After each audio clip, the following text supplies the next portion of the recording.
Hi guys, welcome back to our channel. Guys, మన channel cricket సంబంధించిన ప్రతి చిన్న అప్డేట్స్ రెగ్యులర్ గా వస్తూనే ఉంటాయి. ఇంకా మన ఛానల్ ని సబ్స్క్రైబ్ చేసుకోకపోతే గైస్ వెంటనే సబ్స్క్రైబ్ చేసుకోండి అండ్ పక్కన బెల్ ని యాక్టివేట్ చేసుకోండి. అండ్ అది ఇంకా మా వీడియోని లైక్ చెప్తే గైస్ వెంటనే లైక్ చేసి మన వీడియోలకి అయితే ఎంటర్ అవుదాం. గైస్ తప్పకుండా లైక్ చేయండి. లైక్ చేస్తే మన మార్కెట్ కి ఫాస్ట్ రీచ్ అవుతుంది. ఇక రాబోయే 2027 ఓడిఐ వరల్డ్ కప్ కి మరి స్క్వాడ్ ఏ విధంగా ఉంటుందో ఒక్కసారి మనం ఈ వీడియో అయితే చూద్దాం. గైస్ తప్పకుండా చివరక చూస్తేనే మీకు క్లారిటీ అయితే అర్థమవుతుంది మరి ఏ ప్లేయర్ ఉన్నాడు. నేను చెప్పే ఈ స్క్వాడ్ వచ్చేసి అందరి డ్రీమ్ స్క్వాడ్ అని చెప్పుకోవచ్చు. ఇక మనం మెయిన్ గా చూసుకుంటే ఇటీవల కాలంలో మనోళ్ళు ఓడిఎస్ లో చాలా డిసప్పాయింట్ చేస్తూనే వస్తున్నారు. మెయిన్ గా చూసుకుంటే బౌలింగ్ అటాక్ వచ్చేసి చాలా ఆర్డినరీగా కనబడుతుంది. ముఖ్యంగా పేస్ డిపార్ట్మెంట్ లో మరి ఎవరున్నారు? మనకి అక్కడ ఎవరు కనబడతలేడు. ఒక జస్ప్రీత్ బుమ్రా మినేస్తే గిట్ట ఎవరు కూడా మరి 2027 వరల్డ్ కప్ ఆడుతారు అన్నట్టయితే కనబడతలేరు. మరి ఉన్న బౌలర్స్ నేమో సెలెక్ట్ చేస్తలేరు, మ్యాచ్ విన్నర్స్ నేమో సెలెక్ట్ చేస్తలేరు, వాళ్ళనైతే పక్కన పెట్టిరు. బట్ కొత్త వచ్చిన ప్లేయర్స్ ఎవరి దగ్గర నుంచి కూడా మనకి అదైతే కనబడతలేదు. మరి ఆ మ్యాచ్ విన్నింగ్ పర్ఫార్మెన్స్ అయితే కనబడతలేదు. హర్షదీప్ సింగ్ దగ్గర పేస్ లేదు, అరౌండ్ 135 అయితే వేస్తాడు. సో అది సరిపోతుంది అంటే డౌట్ కనబడుతుంది. ప్రసిద్ధి కృష్ణ కన్సిస్టెన్సీ అయితే లేదు. ఒక ఓవరు మంచి లెన్స్ ఇస్తాడు, ఇంకొక ఓవరు 20-30 రన్లు తీస్తాడు. ప్రిన్స్ యాదవ్ ఎక్స్పీరియన్స్ అయితే లేదు. గుర్నూర్ బ్రారు ఆఫ్ఘనిస్తాన్ సిరీస్ లో చాలా బెటర్ ఆడించిండు, బట్ ఇంగ్లాండ్ కండిషన్స్ లో చాలా డిసప్పాయింట్మెంట్ అయితే చేసిండు. సేమ్ సౌత్ ఆఫ్రికాలో కూడా అలాంటి కండిషన్స్ ఉంటాయి. సో కాబట్టి మరి పేస్ డిపార్ట్మెంట్ ఏ విధంగా ఉంటుంది అన్నది చాలా ఇంట్రెస్టింగ్ గా కనబడుతుంది.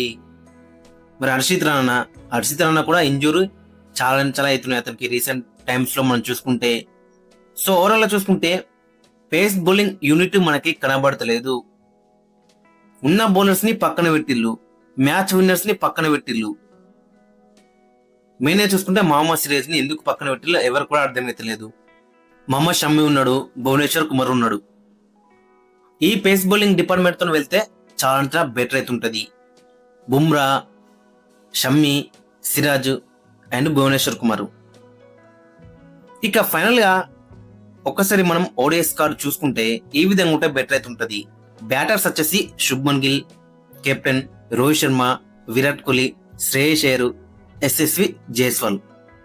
ఇక వికెట్ కీపర్స్ వచ్చేసి కేఎల్ రాహుల్ అండ్ రిషబ్ పంత్. మీరు అనొచ్చు ఇషాన్ కిషన్ బెటర్ అని, బట్ సేన కంట్రీస్ లో చూసుకుంటే అతని పర్ఫార్మెన్స్ వచ్చేసి స్టార్స్ వచ్చేసి చాలా డిసప్పాయింట్మెంట్ గానే కనబడుతున్నాయి. ఇక ఆల్రౌండర్స్ వచ్చేసి హార్దిక్ పాండ్యా, రవీంద్ర జడేజా, అక్షర్ పటేల్. ఇక బౌలర్స్ వచ్చేసి జస్ప్రీత్ బుమ్రా, మహమ్మద్ షమ్మి, మహమ్మద్ సిరాజ్, కుల్దీప్ యాదవ్, భువనేశ్వర్ కుమార్. ఈ విధంగా ఉంటే మాత్రం చాలా బెటర్ అయితే ఉంటది. ఈ స్క్వాడ్ వచ్చేసి అందరి డ్రీమ్ అని చెప్పుకోవచ్చు. చాలా మంది మ్యాచ్ విన్నర్స్ అయితే ఉన్నారు. ప్రతి ఒక్కరు కూడా మ్యాచ్ విన్నర్ అని చెప్పుకోవచ్చు. ఈ 15 మెంబర్స్ ని చూసుకుంటే ప్రతి ఒక్కరు కూడా మ్యాచ్ విన్నర్ లాగానే మనకైతే కనబడుతున్నాడు. బ్యాటింగ్ లో కానీ, వికెట్ కీపింగ్ లో కానీ, ఆల్రౌండర్స్ లో కానీ, బౌలర్స్ లో కానీ ప్రతి ఒక్కరు కూడా ఆ మ్యాచ్ విన్నింగ్ పర్ఫార్మెన్స్ చేసే ప్లేయర్స్ లాగానే కనబడుతున్నారు. గైస్, మరి మీ యొక్క ఒపీనియన్ కింద కామెంట్స్ కింద మెన్షన్, ఇంకా ఏ ప్లేయర్ అయినా ఉంటే బెటర్ ఉంటుంది అనేది. గైస్, ఓవరాల్ గా చూసుకుంటే ఈ టీమ్ తో గిట్ట వెళ్తే మాత్రం 100% కప్పు మనదని అనిపిస్తుంది. ఆ విధంగా టీం అయితే ఉందని చెప్పుకోవచ్చు. ప్లేయర్స్ చాలా మంచి ప్లేయర్స్ అయితే మనకైతే కనబడుతున్నారు. మెయిన్ గా చూసుకుంటే వీళ్ళందరూ కూడా డిజర్వ్డ్ అని చెప్పుకోవచ్చు 2027 ఓడిఐ వరల్డ్ కప్ కి. రవీంద్ర జడేజా, రిషబ్ పంత్, మహమ్మద్ సిరాజ్, మహమ్మద్ షమ్మి, భువనేశ్వర్ కుమార్ వీళ్ళందరూ కూడా డిజర్వ్డ్ అని చెప్పుకోవచ్చు మరి 2027 వరల్డ్ కప్ ఆడటానికి.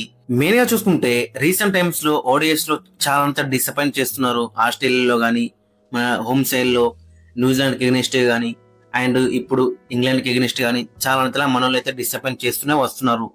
మెయిన్ గా చూసుకుంటే మన బౌలర్స్ వచ్చేసి చాలా డిసప్పాయింట్ చేస్తూనే వస్తున్నారు.